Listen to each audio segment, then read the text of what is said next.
자, 이어서 갑니다. 백제의 중흥.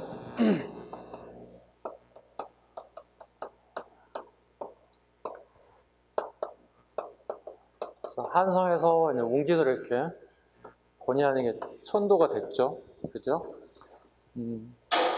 누가 죽었어요? 계로왕이 사망했죠. 그래서 그의 아들 문주왕이 문주왕 시기에 웅진을 천도했다는 뜻입니다. 웅주왕하고 그 다음에 삼근왕은 특별한 업적이 없어요. 아셨죠? 특별한 문제가 없어요. 이서분들은 특별히 시험에 나올 게 없어요. 유명한 왕 놔도 되게 중요치 않는 왕을 출제하진 않을 거거든요. 그리고 첫 번째가 이제 무령왕입니다.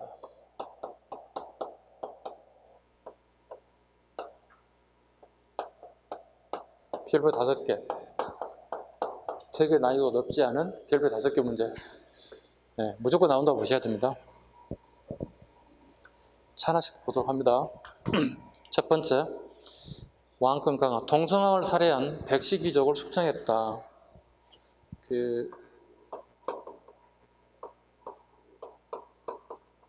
백시 또는 백시 이렇게 하거든요. 그러니까 백시성을 가진 사람이 동성왕을 살해했다. 이 사람이 요즘 치면 경호실장 정도 될 것 같습니다. 항상 이 반란은 제 측근에서 잘 아는 사람이 이렇게 일어나거든요. 이 사람을 갖다가 제일 먼저 제거할 필요가 있다. 그래서 동성왕은 백시성을 가진 사람을 제일 먼저 제거하고 효수형에 처하게 됩니다. 목을 잘라서 머리를 해프로 헤쳐서 이렇게 꽂아 놓는 겁니다. 좀 시범을 보이는 거죠. 이러이러한 반란 사건이라면 이렇게 처벌하겠다는 걸 보여주기 위한 거라고 봐야 되겠죠. 강력한 숙청을 하게 되었다. 그 다음에 22담로. 이건 너무 시험에 많이 나왔어요. 지방행정구역을 22담로로 설치했다. 지방행정구역이에요. 왜냐하면 지방 세력을 견제할 목적이에요. 지방 세력을 견제할 목적으로 만들었다. 22담로. 그 다음에 양가의 교류. 중국 남조에 동그라미 치셔야 됩니다. 가끔 북조라고 말장난 칩니다. 남조라고 얘기했습니다. 우리 오늘 1교시 부분에 설명을 드렸습니다. 남조입니다. 남조의 양의 사신을 파견해 외교관계를 강화하고 양으로부터 백제군사 영동대장군을 죽었습니다. 영동대장군을 죽었습니다. 영동대장군에 죽었습니다. 일종의 이걸 다 자기라고 그럽니다. 네. 네. 양나라에서 영동대장군이라고 하는 자기를 하사했다. 자기를 하사했다. 그만큼 양과 백제와의 관계가 되게 얼마만큼 돈독했음을 갖다가 가장 잘 보여주는 단면이라 보시면 되겠습니다. 그 다음에 4번. 일본의 단양이와 고안무를 파견하여 애와 결의 백제 중임을 했다. 단양이와 고안무.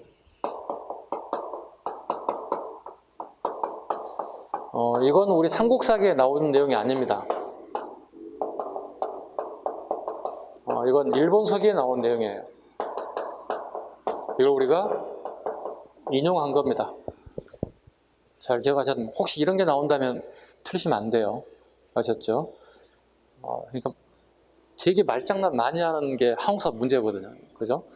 그러니까 제가 우리 처음에 앞전주에 오리엔테이션 할 때 했던 얘기 중에 하나가 빨리 많이가 아니라 정확하게 하는 게 되게 중요하다는 말씀을 내가 드렸던 것 같아요. 정확하게 중요한 부분을 잘 포인트를 잡으시기 바랍니다. 5번째입니다. 양나라의 사신을 통해서 고구려를 깨뜨려 다시 동해의 강국이 되었다고 천명했다. 이것도 별표입니다. 드디어 강한 나라가 됐다는 것을 다시 천명했다. 양나라의 사신을 통해서. 그 다음에 그 오른쪽에 여백에다 적습니다. 지금 하나 빠져있는 게 지금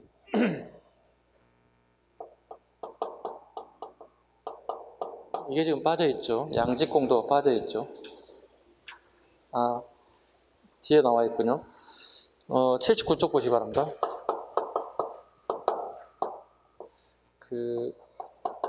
양나라가 이 당시 되게 잘 나간 나라란 말이에요. 남족, 왕족 과정이 제일 잘 나가는 나라인데, 양나라의 외국 사신들이, 양나라에 다 가게 됐다는 거예요. 고구려, 그 다음에 백제, 신라, 외, 그 다음에 동남아시아 국가들 전체가 양나라 애국 사신들이 가서 교류하는 장소인데 이걸 그림으로 전부 다 그려놨어요. 그 79쪽에 보시면 백제 사신의 모습이 보일 겁니다. 백제 사신의 모습을 보면 되게 복식이 되게 우아합니다. 다른 나라에 비해서 그렇다는 뜻입니다. 다른 나라에 비해서 복식이 되게 우아한 모습이었다. 우아한 모습을 취하고 있다. 여기에 이제 백제 것만 나와 있지만 이제 약간 이제 우리가 좀 캐스천 마크를 붙일 수 있는 게 하나의 애라고 하는 나라에 일본이죠 요즘에 애 복식을 보면 복식은 문제가 없는데 문제는 그 외교관의 피부가 되게 이런 색깔을 표현하고 있다. 도대체 이게 뭘까? 숙제예요. 피부가 검은색 피부를 하고 있어요. 흑인이 살던 동네가 아니잖아요. 애라는 게. 지금에 사는 사람들과 그때 살던 사람은 무슨 차이가 있겠어요. 그죠? 우리 지금 백제 사람들과 우리가 지금 무슨 차이가 있겠어요. 그죠? 거의 같다고 봐야 되잖아요. 시대만 다르게 태어난 사람들이잖아요. 요건 약간의 지금 캐스천 마크예요. 백제의 모습이고요. 고구려 사진 모습도 보입니다. 그래서 양직공도라는 단어가 나왔을 때, 이거 양나라에 파견됐을 때 여러 나라들의 신하들의 모습을 그림으로 그렸다. 지금 우리가 가지고 있지는 않고요. 원본은 지금 현재 대만 박물관에 존재하고 있습니다. 중국에 있는 게 아니고 원본은. 원본은 현재 대만에 있다 보시면 되겠습니다. 원본이 그렇다는 뜻입니다. 자, 다시 앞으로 넘어갈게요. 6번 보겠습니다. 대가야를 압박. 삼진강 하구의 하동 지역에 대사진, 다사진까지 탈취하여 대가야를 압박하여 애와의 교류에 유리한 거점을 확보하기도 했다. 하동 지역은 되게 중요한 지역이죠. 하동 지역 되게 중요한 지역인데 이 지역까지 압박을 가하게 됐다. 그 다음에 7번에 되게 시간 많이 잡아먹는 별표 5개짜리가 들어가 있습니다. 별표 5개 또 들어가 있습니다. 마찬가지로 난이도가 낮은 별표 5개짜리입니다. 확률적으로 가장 많이 나오는 부분 중에 하나가 현재 무령 왕릉에 대한 얘기입니다.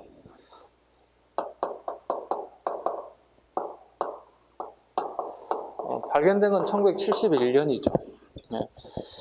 1971년에 발견됐습니다. 공주 송산리 고분에서 처음 발굴됐다. 그 농민이요. 그 비가 많이 오는 철에서 여름철이었다고요. 이게 이제 수로를 좀 내야 할 필요가 있다. 수로를 좀 내야 할 필요가 있다. 물의 흐름을 좀 일정하게 만들어줘야 되니까. 근데 수로를 내는데 삽을 이렇게 작업을 하는데 이게 푹 들어가게 된 거예요, 이게. 그리고 물이 쭉 빠졌겠죠. 이렇게 흘러가요, 물들이. 이거 뭐지? 봤더니 여기 커다란 홀이 있었던 거예요. 봤더니 이게 무덤으로 판명이 된 거예요. 신고했겠죠, 당연히. 신고해서 전문가들 집단들이 와서 이제 하나씩 조사에 들어가기 시작했어요. 참고로 이 무령왕릉은 우리가 해방 이후에 최초로 우리 학자들이 처음으로 발굴 현장에 간 거예요. 그 전까지 일제강점기에 전부 다 일본 학자들에 의해서 발굴했어요. 우리는 등 넘어서 보거나 귀로 듣는 귀동량밖에 한 게 없었어요. 결과적으로 우리 학자들이 공부는 열심히 했지 모르지만 현장 답사했을 때 어떤 그 중요성이라든가 그 다음에 그 작업하는 과정이 전혀 요즘 말하면 생짜야. 초보야, 초보. 그러다 보니 이게 한 2박 3일 동안에 무슨 TV 프로처럼 1박 2일 만에 있는 이 문화재를 다 끄집어내버린 거야. 이 정도의 문화재면 한 4,000점, 5,000점 나왔기 때문에 한 3년 내지 4년 걸려야 돼요. 손 잡고 있잖아. 붓으로 이렇게 탁 침 나올라 이렇게. 조심할게요. 이렇게 되게 조심스러운 작업을 해야 돼요. 3년 내지 4년 정도의 작업 과정을 거쳐야하는데 2박 3일 만에 무슨 TV 프로처럼 그냥 급하게 만들어 버렸어요. 그러니까 정확한 데이터를 갖다가 다 가져갈 수 없었다는 거예요. 그리고 또 문제점이 이걸 정치적으로 좀 악용을 하게 됐어요. 왜냐하면 71년이면 72년에 박정희 대통령이 유신헌법 체제를 만들어가는 과정이에요. 그러니까 모든 사람들이 정치에 함몰돼 있어요. 지금 우리 지금 대통령 후보들이 막 함몰되어 있죠. 연일 TV 보면 탑뉴스가 누구 막 얘기 나오잖아요. 제발 신경 쓰지 마세요. 그 사람들 나오든가 말든가 우리만 좀 하시면 돼요. 그죠? 어차피 지나가면 한 10월, 11월, 12월 다 정리될 거거든요. 그때 그냥 찍으시면 돼요. 누구 하나 찍으시면 되는 거니까. 이때 그 10월 유신에 좀 약간 앞두고 있어서 일종의 좀 전환이 필요했어요. 정치적인 부분에서 사람들이 옛날 백제 왕의 무덤이 발견됐다. 일종의 이렇게 약간 이용하는 부분이 없지 않아 좀 있어요. 없지 않아 있어요. 그리고 그 급하게 그 청와대 유물을 좀 가지고 직접 가요. 보여주기 위해서 왕 대통령이 좀 보여주고 싶어서. 그래서 약간 그때 당시 대통령께서 약간 그 A에 벗어난 걸 좀 했죠. 보통 여기에 그 이런 이걸 뭐라 그러지? 팔에 차는 거 뭐라 팔찌? 예. 그래서 대통령이 팔찌도 한번 껴보는 거 이렇게 큰일 날 일이죠. 부서지고 웃으면 어떡할 거야. 아, 예, 이게 팔찌군요. 이렇게 하고 끝내야지. 그치? 근데 본인이 한번 차보겠더니. 회장님 못 하겠습니다, 제가. 네, 심한 욕 나올 것 같아서. 이게 그 대통령뿐만이 아니라 그때 이제 이런 공부를 하지 않았기 때문에 체계적인 공부라든가 문화재를 관리하는 것들에서 배우지를 못했기 때문에 일종의 이제 뭐라죠? 무지에서 나오는 소치. 그렇게 봐야죠, 뭐. 때려 부시려고 만져봤겠어요. 되게 호기심도 작동했고 관심의 표명이라고 보고 있습니다. 저는 좋은 의미로 보고 있습니다. 그래서 이런 우리가 참 문화재를 처음 발굴했을 때 이런 단계가 되게 미흡했던 시기에 발견됐어요. 그럼에도 불구하고 여기서 나왔던 문화재의 어떤 역량, 가치가 최고라는 거예요. 이게 발견되지 않고 일본 애들이 도굴해서 가져갔다면 우리 백제사는 완전히 다 죽어버렸어. 이게 발견되면서 백제사가 완전히 다 복원되기 시작한 거예요. 그 시험에 잘 나올 수밖에 없는 근거가 여기 있어요. 어마어마한 것들이 나오면 하나씩 보겠습니다. 71년 공주 송산리. 우리 경찰 시험에 71년을 물어봤어요. 미쳤어요. 71년 뭐가 중요하건데, 그죠? 네. 그 71년에 발굴되고 난 다음에 신라의 항남대청을 72년에 발굴해요. 그럼 1년 뒤에 항남대청을 발견해서 어떤 과정을 걸 걸까요? 오류를 우리가 범했잖아요. 71년, 1년 전에. 항남대청은 쌍능이거든요. 그래서 엄청난 심혈을 기울여서 항남대청을 발굴해요. 항남대청은 이렇게 돼 있어요. 쌍능이에요. 작고 커요. 그럼 여기가 왕 무덤일 거고 여기가 왕비 무덤일 거다 정도 추측하고 간 거야. 72년에 항남대청을 이걸 발굴하기 시작했어요. 여기서 커다란 유물이 하나 왕관이 발견됐어요. 와, 여기가 왕관 발견됐으면 여기는 어마어마한 게 나올 거야. 엄청난 기대감을 가지고 파들어갔어요. 아무것도 안 나왔어요. 미스테리예요. 도대체 그럼 이게 뭐냐는 얘기야. 그럼 그 사이에 다 썩었나니? 아니요. 금은 안 썩어요. 네, 때가 묻고 탈색은 될지 몰라도 다시 처리하게 되면 나오거든요. 금은 안 썩는 물질이거든요. 그래 단단하게 금이 비싼 거거든요. 그죠? 우리 흙으로 만든 쇠로 만든 의미가 없잖아요. 그만큼 귀한 재료로 만든 거. 엄청나게 정성을 들였어요. 기자들 다 이때 공주 무료강릉 때문에 기자들 때문에 난리가 나가지고 이때 처음으로 이런 단어가 나왔어요. 지금 이거 가끔 쓰더군요. 누가 기자와 쓰레기 합성어예요. 쓰레기 기자라는 얘기를 이렇게 써요. 그러니까 취재하고 보도하고 할 때 취재 안 해도 되는 거, 또 취재했던 취재들 가치가 없으면 보도 안 해도 되는 것들을 마구잡이식으로 막 뿌리는 거예요. 기사를 갖다가. 이럴 때 쓰는 용어들이네. 이거 요즘 쓰는 용어들이에요. 알고만 계세요. 여러분 쓰지 마시고요. 그죠? 우리 좋은 입에서 이쁜 말만 나와야지 굳이 뭐 이런 것까지 나올 필요는 없잖아요. 그죠? 앞으로 여러분들 공직자에 이제 몸을 담을 사람들이잖아요. 그죠? 그러면 뭐 시청이 됐든 경찰이 됐든 간에 이분들이 되게 많이 아주길 바랍니다. 이분들보다는요. 그죠? 그래서 이것도 선별하는 방법이 있어요. 나중에 선배들은 다 배우셔야 됩니다. 야, 저기는 응대하지 마. 저기도 응대하지 마. 다 여러분 선배들이 가면 다 가르쳐 줄 거거든요. 어차피 여러분들 공무원이 되면 기자들 갖다 응대해야 돼요. 기자들은 뭐든지가 다 하나 잡으려고 올 거거든요. 여러분들이 막 대응할 거거든요.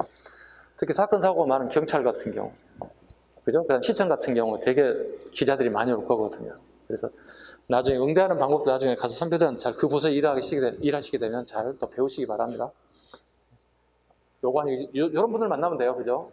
요거 만나면 여러분 되게 고통스러워집니다. 아셨죠? 그래서 공무원이 되거나 가장 중요한 거예요.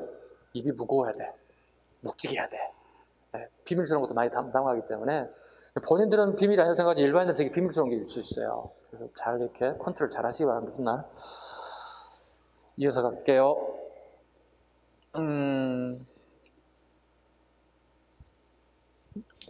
자, 연화문 벽돌 무덤 밑줄 그어야 됩니다. 연화문은 연꽃 문양이라는 뜻이에요. 그러니까 이게 벽돌로 이렇게 층층이 쌓았는데 이렇게 벽돌 하나하나에 전부 다 이런 식으로 연꽃이 그려져 있어요. 양나라의 무덤과 똑같아요. 똑같아요. 연꽃이 그려져 있어요. 연꽃은 무슨 의미죠? 부처는 열반하셨죠. 돌아가셨죠. 무슨 의미죠?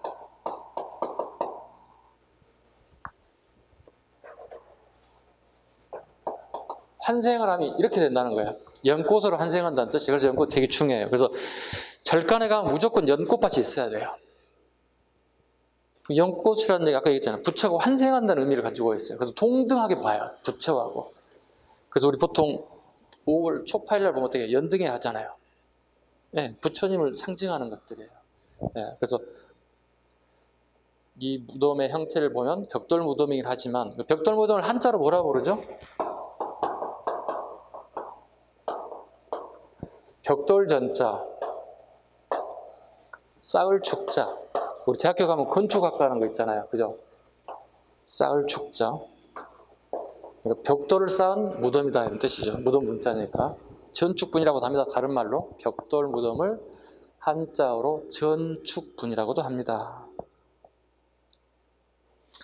중국 남조의 양나라 양식이다. 꼭 알아도 되겠죠? 아까 어디 동그라미 치면 되겠습니까? 남조, 북조?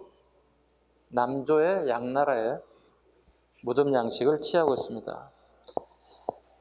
양나라 양식으로 금관식, 금제관장식, 왕관이 발견됐다는 뜻이에요. 그 다음에 지석, 현존 최고의 지석이다. 자, 무덤을 열었더니, 무덤을 이렇게 이 문을 쭉 열고 들어갔다는 거야. 딱 들어갔더니 여기 지석이 있어요. 일종의 이제 그 요즘 말로 바꾸면 비석이에요. 비석이 있는 거예요. 이 비석에 본인의 이름을 기록하고 있어요. 삼국시대 왕 중에 처음이에요. 무덤에 본인 이름을 처음 기록한 사람이에요. 이름 뭐라고 그랬어요? 아까 제가 기억나세요? 부여사마라고 처음. 그래서 사마왕이라고 불렀어요. 이 사람을 갖다가. 왜냐하면 죽기 전에는 이 사람의 왕이 무량이라는 명칭을 짓지는 않죠. 살아생전에는 부여사마였기 때문에 사마왕 이렇게 부른단 말이에요. 죽고 난 다음에 후손들이 이 사람의 업적을 평가해서 아, 무량왕이다. 무량왕이라는 말은 이거예요. 중흥했다는 뜻이에요. 새롭게 살려냈다는. 현존 최고의 지석이다. 그러니까 가장 오래됐다는 뜻이죠. 그러니까 신라에 가보면, 경주에 가보면 되게 왕릉 무덤이 되게 이정표가 잘 표기되어 있는데요. 그건 그 기록에서 유추했을 뿐이에요. 왜냐하면 무덤의 내용이 이렇게 나오거든요. 삼국사기나 삼국유사 이러거든요. 경주 서쪽 방향, 심리 방향에 왕을 장사 지냈다 이렇게 나와요. 그럼 서쪽 방향 심리면 저기에 선덕여왕인가 본데 하나 저거밖에 없는데 그럼 저게 선덕여왕 묘겠지. 추측이에요. 다 추측이에요. 이렇게 정확하게 My name is 사마라고 정은 아무것도 없어요. 이거밖에 유일무이하다는 거예요. 그 다음에 석수, 여기 진묘수라고 합니다. 여기에 이런 동물들이 이렇게 있어요. 석수, 돌로 만든 짐승, 같은 말로 진묘수라고 불러요. 이거 양날에도 똑같이 있어요. 양날의 무덤 형태 그대로 가졌다고 보시면 돼요. 비석하고 지석하고 석수, 진묘수가 가져왔어요. 대신에 우리는 스몰 사이즈인 반면에 중국 놈들, 떼국 놈답게 사이즈가 대빵 커요. 역시 떼국 놈들이에요. 되게 사이즈 크게 만들어요. 우리는 작더라도 이렇게 옹골차게 만들었어요. 그렇잖아요. 우리 이제 그렇게 큰 민족은 아니잖아. 신체 구조가. 사이즈는 스몰이지만 그래도 옹골차게, 알차게 만들었다 보시면 되겠습니다. 이어서 청동 제품. 엄청나게 나왔습니다. 그 다음에 양나라의 동전의 미술관입니다. 양나라의 동전. 동전이 나왔다는 얘기는 이게 이제 매직권을 얘기해요. 주로 이제 오수전이 많이 나왔죠. 매직권은 뭐냐면 내가 이 땅에 묻히고 내가 이 땅에 묻힐 수 있는 권한이 있었다. 내가 이 땅을 샀다는 뜻이야. 사고 내 이 땅에 묻힐 수 있는 권한이 생겼다. 그래서 이 무덤 안에다가 동전을 이렇게 쌓아놨다. 이건 도교의 영향이에요. 그래서 이 무덤을 보면 뭐죠? 지금 불교도 보이고 연꽃 보이니까, 그 다음에 매직권 보이니까 도교도 보여요. 불교, 도교가 보여요. 좀 있으면 뭐가 보일 것 같아요? 불교, 도교 나왔으면 유교도 나오겠죠. 그래서 유불선이 다 보여요. 자, 또 갈게요. 일본과의 관계를 확인한 금송관이 발견되었다. 금송관. 유교도 한번 볼까요? 먼저 볼까요? 이 하다 끊긴 거니까. 유교는 어디서 볼 수 있냐면, 이게 합장묘예요. 네? 그러면 왕비가 있고 왕이 있을 거 아니에요. 그죠? 왕비가 먼저 사망하게 됐어요. 그리고 장례를 치러요. 장례를 치르고 난 다음 뭐가 될까요? 나중에 뼈만 골라내면 돼요. 그리고 나중에 왕도 죽었을 거 아니에요. 왕도 장례를 치러요. 임시 장소에다가 놓고요. 그리고 3년 정도 지나면 이것도 마치 뼈밖에 안 남겠죠. 그죠? 이게 일명 3년상이에요. 3년 정도 지나야 시신이 부패하고 뼈만 남는 거거든요. 그럼 뼈만 다시 골라서 두 묘가 왕릉에서 합장묘예요. 그러니까 부부가 합장되어 있어요. 그럼 3년상이라는 건 결과적으로 뭐죠? 유교예요. 살짝 그 빠진 부분이 오른쪽에 적어야 돼요. 부부가 3년상을 치렀다 해놓으시죠. 부부가 3년상을 치르고 합장묘라고 적어놓으세요. 부부 3년상 치르고 합장묘다. 합장묘면은 여러분 생각할 때 관에다가 하나에다가 왕과 왕비의 뼈를 같이 넣었을 것이 아니에요. 따로따로 있어요. 관을 따로따로 두 개를 잡으세요. 왕릉과 왕비의 관이 따로따로 있어요. 관을 두 개로 잡았다. 3년상입니다. 아니, 동시 한날 죽어서 죽을 수는 없어요. 요즘에 가능해. 교통사고 가능하지. 부부가 있어서는 안 되지만, 부부가 운전하다가 동석하든 같은 남편이든 부부든 간에 한날 한씩 동시군이 부부 합장이 되죠. 근데 예전에는 부부 합장이란 거의 불가능하죠. 동시에. 남편이 죽었는데 나도 죽을까? 이런 경우 있을 수 있겠지만 거의 힘들죠. 네, 그래서 여러분 요즘 21세기 살기 때문에 저도 포함해서 동시 한날에 죽으면 되게 불운한 거야, 이게. 네, 몇 술 때는 편할지 모르겠지만 가족들은 되게 불행한 거지. 부모가 한날 한시에 동시 죽어봐. 얼마나 힘들겠어요. 그 슬픔은 배가 되는 거예요. 선생님 마찬가지. 여러분들도 언젠가는 부모님이 돌아가실 거거든요. 물론 돌아가신 분도 계실 수도 있겠지만 그 슬픔은 말로 표현할 수 없어요. 그래서 살아계실 때 잘해. 효도해. 빨리 효도할 수 있는 방법 뭐겠어요, 여러분들? 빨리 합격해서 나가. 그 효도야. 엄마 아빠가 아주 정말 기뻐할 거야. 우리 아들이 우리 딸이 합격했다 얼마나 좋아하겠어요. 그것만큼 좋은 게 효도가 없어요. 보시죠. 지금 계속 면접하는 거 보이시죠? 합격생들 보이시죠? 네. 선생님도 지금 타 학원에서 지금 면접을 보고 있어요. 합격생들 같아. 선생님도 면접만 한 20년 넘게 보다 보니까 면접을 보고 있는데요. 거기 아까도 약간 얘기했지만 보통 이관하는 애들이 있어요. 국가직, 지방직 이관하는 애들이 있어요. 네. 경기도 같은 경우는 지금 어제부터 지금 면접이 이루어지고 있어요. 네. 좀 빠르죠? 인천이 좀 늦는 것 같기도 하고. 네. 기대하겠습니다. 이관왕 아니더라도 최소한도 하나라도 옹골차게, 그죠? 하나라도. 네. 또 일반직이 아니면 경찰 준비하거나 소방 준비하시는 것도 마찬가지입니다. 1년에 소방은 딱 한 번이고 경찰은 딱 2번. 그래서 지금 이 정부가 바뀌었을 때 내년에는 아마 인원을 많이 뽑지 않을 수도 있기 때문에 내년이 이제 마지막 기회입니다. 어차피 내년 예산을 여기서 책정할 거거든요. 금년 말에. 공무원을 갖다가 야당에서는 줄이려고 할 거고 여당에서는 그래도 부족한 인원을 늘리려고 할 거거든요. 그래서 특히 경찰하고 소방이 인원이 늘어날 거니까 준비하시는 분들은 빨리 가시기 바랍니다. 그때 꼴등으로 가나 어렵게도 1등으로 하나 같아. 들어가는 매 한 가지야. 네? 그래서 열심히 승진하면 가는 게 급선무지. 네, 꼭 합격해서 내년에는 저를 안 보는 게 좋습니다. 그죠? 여기 학원에 선생님들도 안 보시는 게 좋지 않나요? 가끔 와서 선생님 수고하십니다. 뭐 차 한잔하고 오면 그건 대한영이죠. 근데 그렇게 올 시간도 없어요. 금마다 보면. 또 거기에 또 조직에 또 몸담아서 그쪽 분들하고 친하게 지내야 되지. 선생님하고 친할 필요는 없어요. 오다 가다 만나면 인사 정도 하면 되지. 굳이 막 찾아가고 선생님 때문에 어쩌고 그럴 필요 없어요. 네, 그냥 빠이빠이 하면 돼요. 어쩌다 동사무소 갔는데 네, 뭐 졸업증명 뛰러 갔는데 만나는 경우가 있어. 가끔 내 얘기하잖아요. 네, 우리 동네 가끔 졸업증명 뛰러 갔는데 선생님 웬일이세요? 뭐 이런 경우가 있잖아요. 기억도 안 나요, 나. 왜? 수없이 많은 수업들이 지나갔기 때문에 그러면 어떻게 내가 어떻게 모른 척 썼다. 아이고 반갑습니다. 이렇게 하는 수밖에 없잖아요. 네, 아는 체야지 뭐. 기억이 잘 가물가물하지. 어디에서 수업을 들었죠? 뭐 이렇게 이제 물어보는 거죠. 이렇게 되면 기억을 되살려가는 것들이죠. 괜찮죠? 그래도 즐거워요. 누군가가 알아주는 게 얼마나 좋습니까? 왜? 제자잖아요. 선생님 입장에 얼마나 즐겁겠습니까? 그보다 즐거운 것은 아무것도 없어요. 선생님들 입장에서. 뭘 원하는 것도 아무것도 없어요. 그래도 좋아요. 네. 그런 마음으로 열심히 좀 해주시기 바랍니다. 네. 금송관이 발견되었다. 이거 금송관 볼게요. 이 금송관이 왜 중요하냐면 이 금송의 나무 종류예요. 이건 일본에서만 자라는 나무예요. 이걸 우리나라에 와서 관으로 만들었다는 뜻이에요.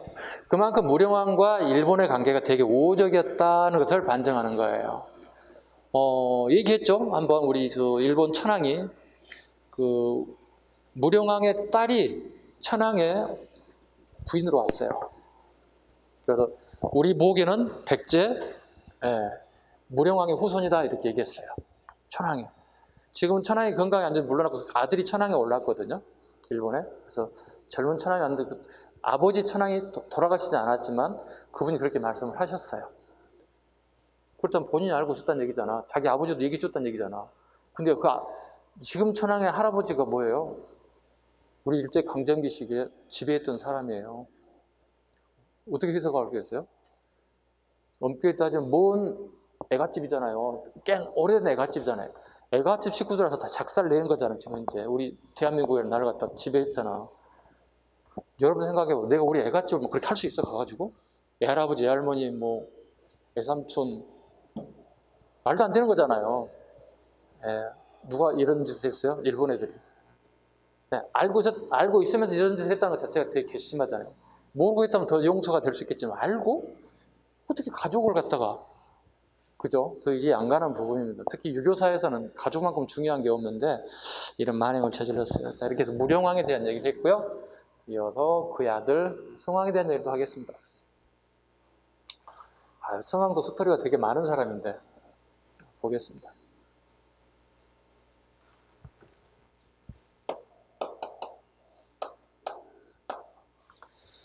하나씩 보죠. 중흥정책. 운진에서 사비를 천도했다. 되게 중요합니다. 운진은 오늘날의 공주죠. 사비는 오늘날의 부여입니다. 천도했다. 처음에 한성에 내려와서 웅진, 다시 사비로 이렇게 천도해가는 과정들입니다. 그리고 국호를 남부여라고 하였다. 나라 이름을 바꾼 거죠. 꼭 적어놓고 일시적이었다. 일시적 또는 한시적이었다. 의미는 자기들이 부요족이라는 걸 의미하고 있어요. 부여라는 나라에 부요족이 후손이 있기 때문에 남쪽에 있는 우리 부요족이다 이렇게 보고 있는 거예요. 그래서 성씨도 뭐예요? 그네들은 김씨씨 할 때 부여씨예요. 부여씨 이렇게 돼요. 자, 두 번째 제도정리. 중앙의 육자평 제도를 개편하여 12부와 10부에 22부 밑줄 긋습니다. 22부. 육자평 제도가 이제 22부로 개편이 됐어요.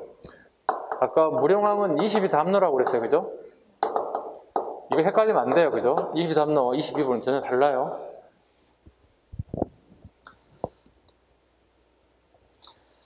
그 다음에 수도를 5부, 지방을 5방의 행정구로 나눴다. 수도를 5부라고 그랬잖아요. 그죠? 고구려, 백제, 5부적 연맹체, 신라, 6부족 연맹체.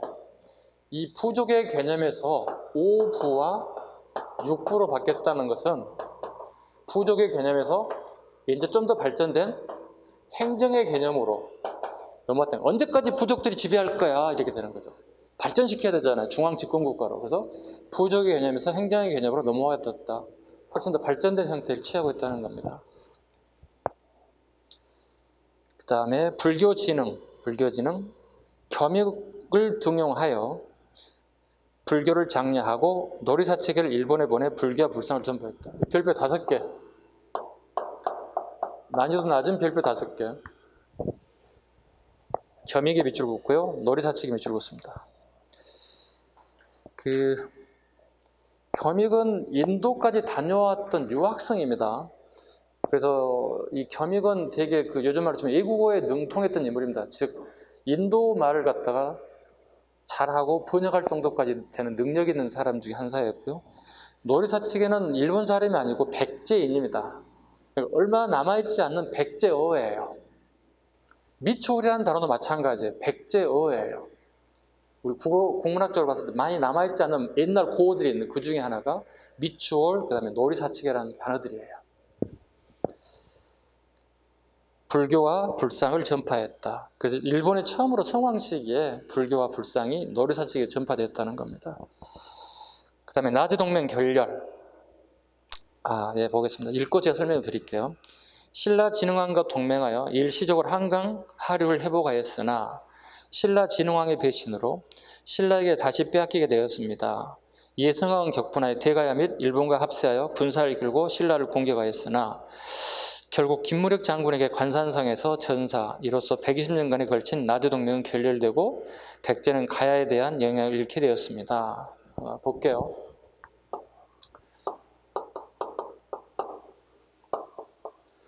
신라와 그 다음에 백제가 동맹을 맺었다는 뜻이에요. 그리고 한강 유역을 점령하게 됐어요. 누가 장악하고 있었습니까? 그죠? 고구려가 이미 한강 땅을 장악하고 있었다고요. 이 두 개 나라가 합쳐서 여기를 공격하겠다는 겁니다. 한강을 장악하겠노라고.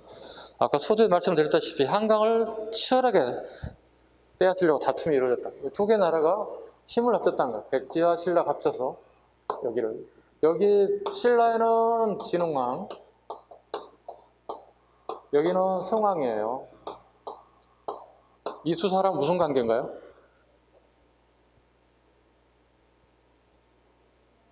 장인과 사이예요. 여기가 장인이고 성왕의 딸이 진흥왕의 부인이 된 거예요. 여기 20대.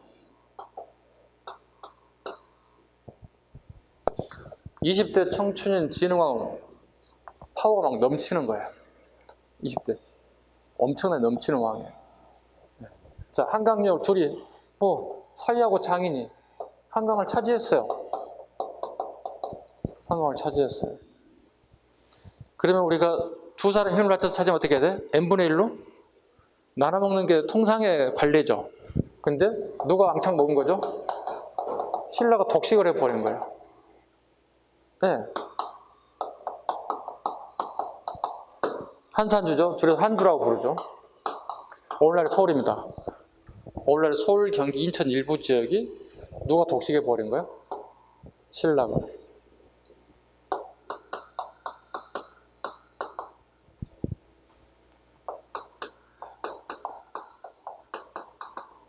김무력을 한산주, 군주로 짱으로 임명하게 돼요. 김무력은 참고로 김유신의 조부님이세요.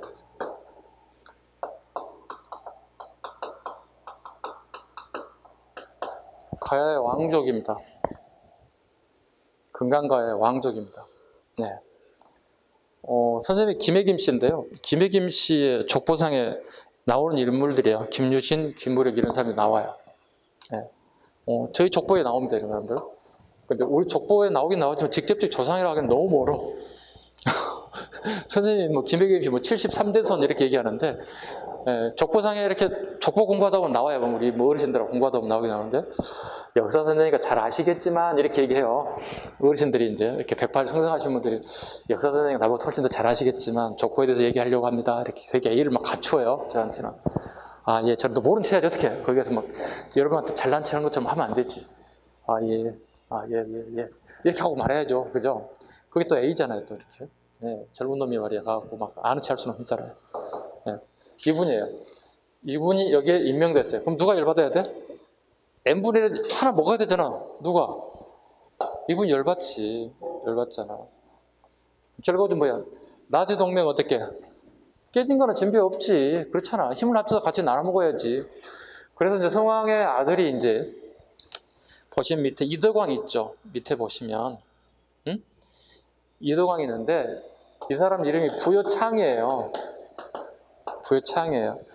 그러니까 아버지가 되게 당한 거든 쉽게 해서 아들 입장에서 부여창이 되게 열받는 거예요. 이제 아씨 하고 이제 충청북도 옥천 지역이 있어요. 이걸 이제 관산성이라 불러요.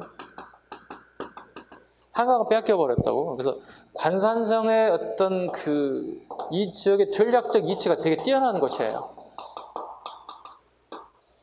왜냐면 실제로 가보시면 관산성은 중요한 지역이 뭐냐면 경상도로 가는 길, 전라도로 가는 길, 서울로 올라가는 길. 그러니까 영호남과 충청과 서울로 올라가는 게 딱 합류된 지점이야. 그러니까 위에 올라서 꼭대기로 딱 보면 다 보이는 거야. 그러니까 군사 이동이라든가 장사하시는 분들, 상업에 종사하시는 분들 이동한 통로 한눈에 다 들어오는 거야. 정말 요지 중에 요지인 거예요, 여기가. 그럼 이 관산성을 차지해야 되는 거예요. 한강을 빼앗기 위해서는 다시 해서. 근데 부여창이 관산성에서 신라군과 싸우고 있다고, 대치하고 있다고. 이때 아버지 성왕이 군사 대략 한 4, 50명 정도를 얘기하고 있어요. 어떤 책은 30명 얘기하고 있는데 대략 한 4, 50명 정도 예상해 볼게요. 자기 측근의 경호 부대 얘들을 데리고 아들이 있는 부여창이 있는 관산성을 향해요. 근데 김무력의 첩보가 들어왔어요. 예전에는 스파이들이 많았던 시절이니까 지금도 마찬가지겠지만 왕이 움직이고 있다. 백제 왕이 움직이고 있다. 그렇다면 우리가 어디에 매복에서 기습하면 되지 않겠냐. 가는 길에 딱 매복 쪽으로 깔려 있어요. 이게. 그리고 이들 경호이들 싹 제거했어요. 누가 생포됐겠어요? 혼자 몇백 명 장악할 수 없잖아. 왕이 체포된 거야. 체포돼서 밑으로 내려오게 돼요. 즉 신라군이 주둔하고 있는 곳으로 내려오게 되는 거예요. 그리고 누가? 성왕의 목이 땡그랑 날아가요. 재밌는 일화가 또 있어요. 끝이 아니에요. 왕을 이렇게 목을 쳐서 효수형에 체하는 거야. 효수형에 체하는 거야.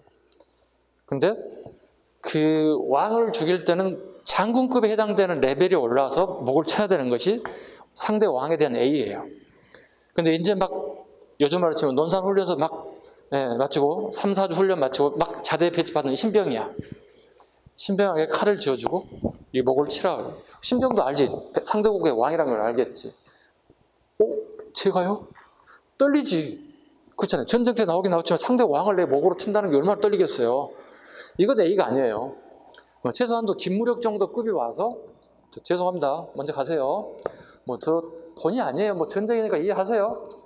그래 쳐라. 이렇게 가야 되는 게 격식에 맞는 거고 A도 맞는 거고. 근데 이상한 방법으로 죽였어요. 끝이 아니에요. 그 목을 가지고 신라에 가서 신라 왕실에 관원들 출입하는 이 계단 밑에다 하단부에다가 목을 매장했어요. 아들은 이 소식을 듣고 몸뚱아리만 다시 수습해서 자기 나라에 가서 장례를 치른 거야. 그럼 앞으로 부여창이 나중에 이제 이덕왕이 되거든요. 그럼 이덕왕 이후부터 백제가 망하는 왕이 의장이거든요.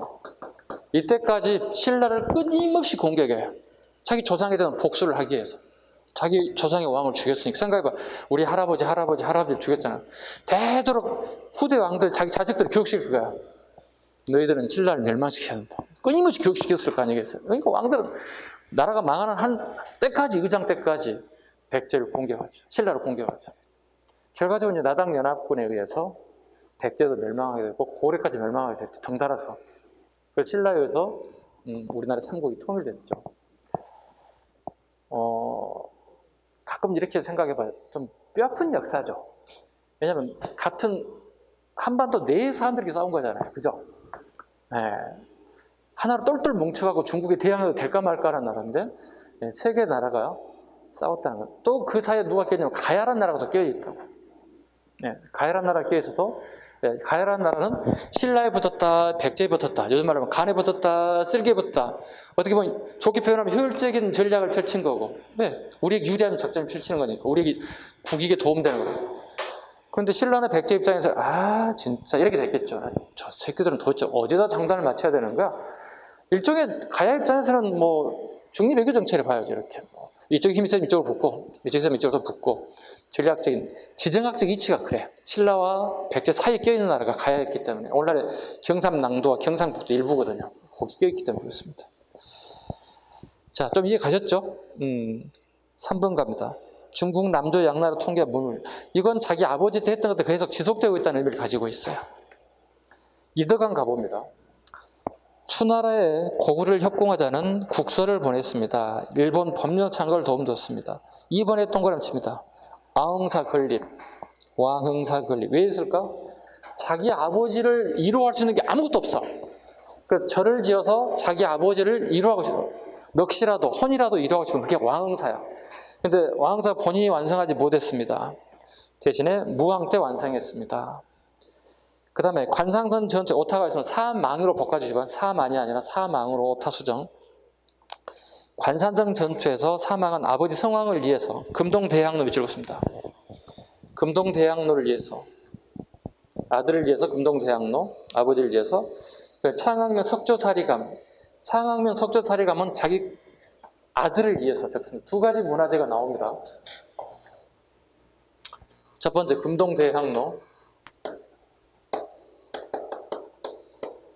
그 다음에 석조사리감, 두 가지가 나오는데 이게 전부 이덕왕 때라는 뜻입니다. 자, 봐볼게요. 금동대항로가 부여 옛날 왕릉터에서 발견됐어요. 발견된 계기가 되게 우연이었어요. 자, 요즘 이제 21세기 되다 보니까 역사에 대한, 문화에 대한 관심이 많아졌어요. 일반인들이 어떻게 되게 많이 여행을 가거든요. 요즘 그래도 차를 대부분 개인 소유 차들이 되게 많거든요. 그래서 차를 타고 가게 되면 가장 걱정거리가 뭐예요? 주차거든요, 우리가. 주차장에서 우리부터 짜증내거든요. 선생님부터. 뭐야 이거. 어디에 주차라는 거야.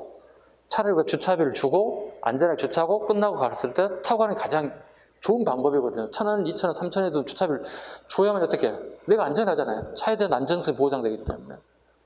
자, 그래서 주차장 공사를 하고 있다고요. 야, 여기는 왕궁하고 멀기 때문에 이쯤에다가 주차장을 만들게 됐다 싶어서 작업이 시작됐어요. 포크레인을 가져 공사를 했었겠죠. 근데 이상하게 튀어나온 거예요. 이 금동대항로가 튀어나온 거예요, 이게. 수도. 왜? 더 이상 뭐가 나올지 모르는 거야. 아니, 주차장 정도가 되게 먼 건물인데 여기 발견됐다면 여기 소리 뭐가 나올 거야라는 얘기죠. 걱정스러워. 수도. 공사 수도됐어요. 다시 이제 삽으로 하나씩 붓으로 호미로 이제 긁어서 막 아무것도 안 나온 거야. 다행이죠, 이게 나와서. 근데 이걸 이제 분석해 봤다고. 분석해 봤더니 불교와 도교 내용이 정확하게 잘 들어가 있어요. 이게 원형이 양나라에 있어요. 이걸 박산향로라 불러요. 원형은 박산향로라 불러요. 여기는 대빵 커요. 이렇게 커요. 엄청 큰 밥에 우리는 이 정도밖에 안 돼요. 비교하자면. 그러니까 절 보세요. 사이즈가 절 보세요. 이 정도에서 이 정도 높이에요. 폭도 이 정도밖에 안 돼요. 이 정도예요. 그렇게 큰 거 아니에요. 박산향로는요. 여기 커요. 요건 지금 현재 부여박물관에 원형이 그대로 있고요. 현재 서울의 국립박물관에 모형도가 있습니다. 그 서울까지 이렇게 막 손으로 애들이 만질 수 있어요. 야, 이게 책에 나온 거 봐. 이게 금동대항 꼬맹이들 와서 막 만져요. 우리는 말도 못해요. 야, 그거 짐 보니까 만지지 마. 말도 못하겠고, 가짜인데도. 역시 애들이 확실히 손을 많이 가는구나. 엄보다도 큰일 나겠구나. 그래서 일반인들은 만지지 않죠. 일반 이렇게 관객들은. 이게 책에 나온 금동대항로구나. 이거거든요. 이거 왜 만들었겠어요? 이유를 몰랐어요. 이거 뭐야? 왜 만들었지? 누가 만들었지? 몰랐어요. 대신에 그때는 이것만 시험에 나왔어요. 왜? 모르니까. 그 형태만 보고 분석할 수밖에 없어요. 가장 중요한 누가 만들었지, 왜 만들었지, 어느 시대에 만들었지 가장 중요한 게 역사적 관점인데 이걸 몰라요. 야, 고민했어요. 근데 갑작스럽게 이게 또 발견된 거예요. 공사 중에. 석조사리 가면 이거예요. 돌을 이렇게 깎았어요. 이렇게 깎았어요. 이렇게. 그리고 여기다가 이런 꿀단지 같은 거 하나 넣었다고 이렇게. 그리고 여기다가 사리를 넣었어요. 부처님이 돌아오시고 난 다음에 화장을 하죠. 그러면 이런 뼈 조각이라든가 사리들이 나와요. 구슬만한 것들이 나와요. 그래서 여기 진신사리를 넣었다는 거예요. 여기다가. 그리고 누가 만들었지 하고 봤더니 재밌는 게 나왔어요. 여기에 글귀가 나왔어요. 자, 뭐라고 되냐면 부여창과 그의 누이가 힘을 합쳐서 이걸 만들었어요. 뭐냐면 아버지가 돌아가셨고 그 다음에 자기 아들이 왕위를 계승하려고 아들이 죽어버린 거예요. 그러니까 불행이 연달아 와버린 거예요. 그럼 이덕왕은 도대체 이게 뭐지? 별로 왕이 되고 싶은 생각이 없어진 거예요. 아버지가 자기 때문에 아버지가 돌아가신 거잖아. 응원차 오다가 그냥 길가에서 객사해버린 거잖아. 속된 말로. 되게 아버지를 갖다가 이런 거에 대해 죄책감을 되게 느끼고 있는 갑작스럽게 아들까지 급사해버린 거예요. 그러니까 이건 불교의 기이하는 방법밖에 없겠다. 그래서 부처님 진인사를 모시셔서 사리를 만들어서 봉안했다고 이걸 다. 근데 여기에 글귀가 여기 나와 있는 거예요. 부여창과 그 누구겠습니까? 이덕왕의 살아생전의 이름이에요.